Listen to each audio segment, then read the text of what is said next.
So how did you feel when you took the Shahada? What was the reason that you felt the attraction to Islam? Islam has immense resources to offer to mankind. You saw it, so don't deny it, please. I was really reading it as, okay, this is a personal letter I received from God, you know? It was, okay, just wake up now.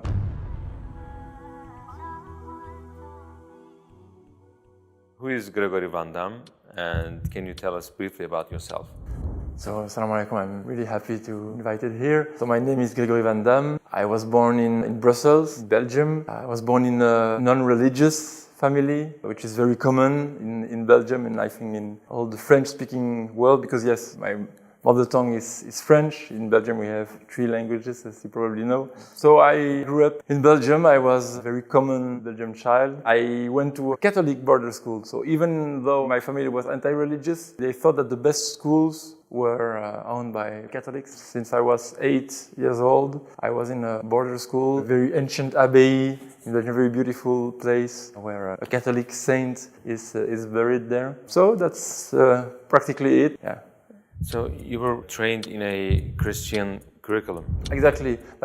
Basically, it was a very open-minded school. So we had all the classical courses, but for example, we didn't go to church every day, or even, I don't remember actually being at church a lot or things like this. We had, of course, 2 hours a week religion class. Also very open-minded because they know that Belgian people are secular and they do not practice religion anymore, so they don't come and teach them in a way that they expect them to be, you know, fellow Catholics. So yeah, it was a very, very open, like philosophical, ethical, as you said, spiritual kind of teaching. So what were you believing in those years? I think I wasn't believing in, you know, something transcendent from the basic human life. So I think I was quite a materialistic child, but yet I think the big quality of my education is that we were very open-minded. So my mother, for example, she used to have books at home about different cultures, you know. Even different religions? Yes, but they were interested in religions, but as cultural realities, like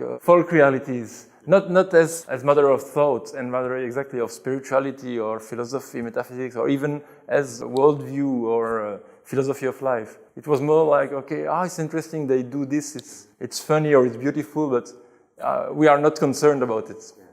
We are as we are, and we don't change at all. What was your perception of Islam before you became Muslim? That's a very good question. There are some interesting things. There is one very fascinating anecdote I remember very well. When I was a very little child, maybe I was 6 years old or 7 years old, something, we were doing shopping in Brussels, a neighborhood where there are a lot of Moroccan and Turkish shops.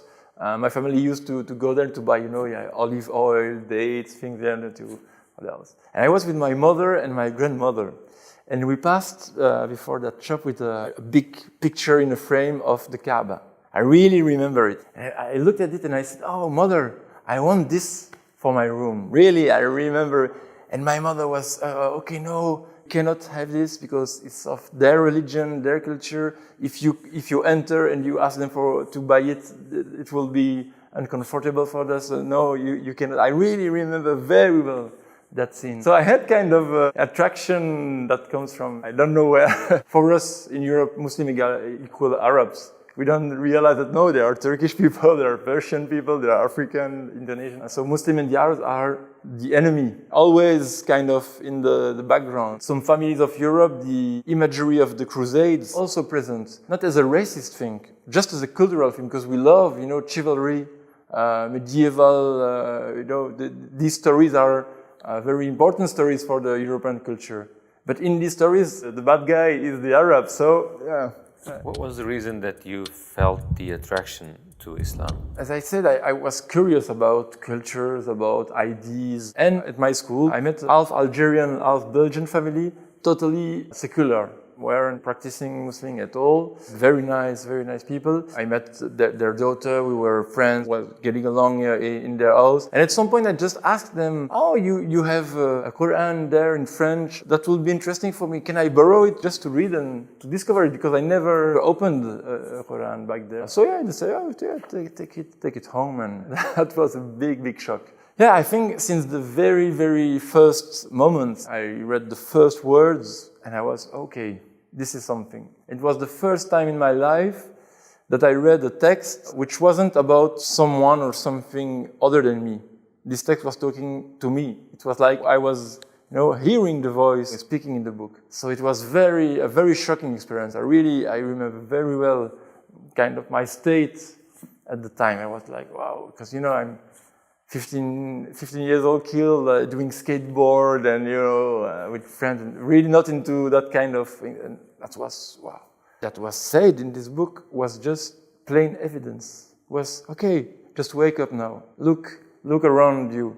Don't you see? And I was, yes, that's true. That's how I really see the world. And that's how I should see the world. And that's how I should see myself as part of this world. So it was as though it was speaking directly to you. Allah Exactly. was speaking directly to you.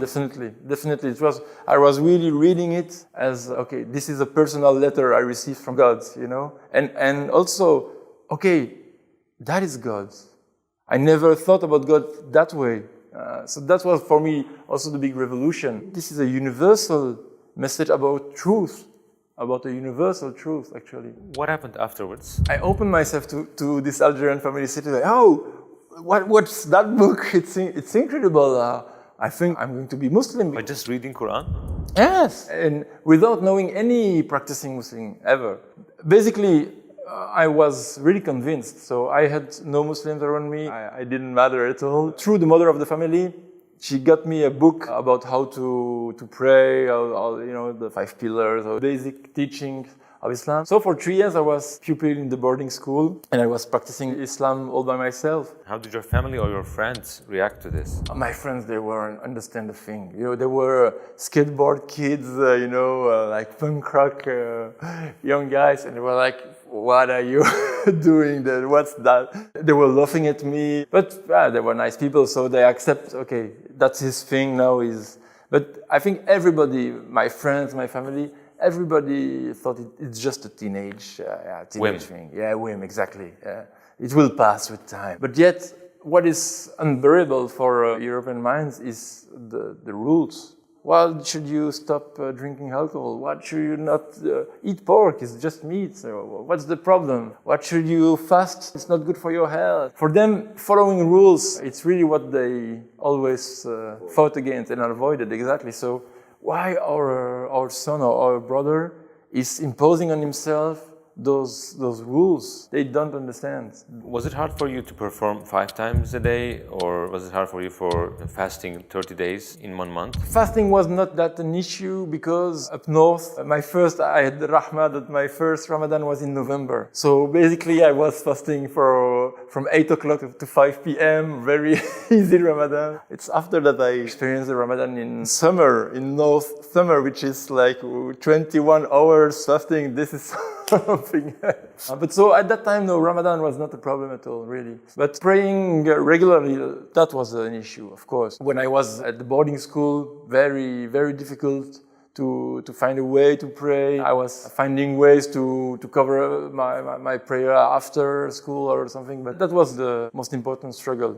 Did you preach the message of Islam to people around you, and did anybody become Muslim because of you? Actually, yes, several friends. I don't know if it's a strategy because it's unconscious, but usually I don't try to convince people. I myself, we talk about things, I give my point of view, but without, trying hard to convince them or, no, you have to accept this or no, not at all. It's kind of dialectic thing. We are talking, I say, okay, from my perspective, I see the world like this. It had incredible results. I have several friends who came and say, okay, I want to become Muslim. And I said, come on, are you serious? Without trying hard to do it. I think it's the best way to convince people because the European mind is very reluctant about being convinced. They don't trust politicians, they don't trust the medias, they don't trust scholars at university, they don't trust anyone. Also the religious figures they don't trust. Definitely, this is really, for them it's the past. Another interesting, when my sister had her first daughter, I think she was like 4 or 5, she started to ask questions about death, like every children, And what my sister said, these questions you will see with your uncle. I have no answer about death, but your uncle, he has the answers. So I said, okay, so you don't really accept my Islam and you are not at ease at all with my belief, but yet you realize that for very crucial realities like death, I have more answers than you. This is really interesting. They realize that there is something, but they cannot step forward and they cannot overcome the barriers they have. Do you think there is an increasing Islamophobia in Belgium or in the rest of Europe? And what should be done to prevent this? From my point of view, the answer is yes and no. Yes, because it's obvious in the medias, in some politicians. After 9/11, everything changed for the bad, and with the attacks in Europe, it just went crazy. Charlie Hebdo. Yeah, Charlie. And in Belgium, we had attack at the airport, in the subway. So it was very shocking things. So definitely, there is a sentiment of Islamophobia growing. Yet, I clearly saw in Belgium is that after the attacks, a lot of people wanted to know about Islam. That was a very new thing. They wanted, okay, so what is about this religion? I want to understand what's the point. So they start to ask questions. Before they didn't ask questions, kind of hidden Islamophobia. And today it's a very conscious, very present Islamophobia. But for some people, it's the occasion to get to know Islam. What was your purpose before Islam and what is it after Islam in life? I always have been a kind of idealistic person. I think my purpose was, okay, I'm going to change the world. Probably today I want to change the world, but I think I see it completely differently. I think that I first need to change myself, and it's very important. You don't change because you want to change. You have to know exactly what change you want for the world. So, yeah, today I think the importance of this knowledge, to know better human being, to know better how the world works, and to know better my main resource, which is the Islamic tradition. Thank you so much for accepting our invitation, and I pray the best for you in your studies and in your way of life in Islam.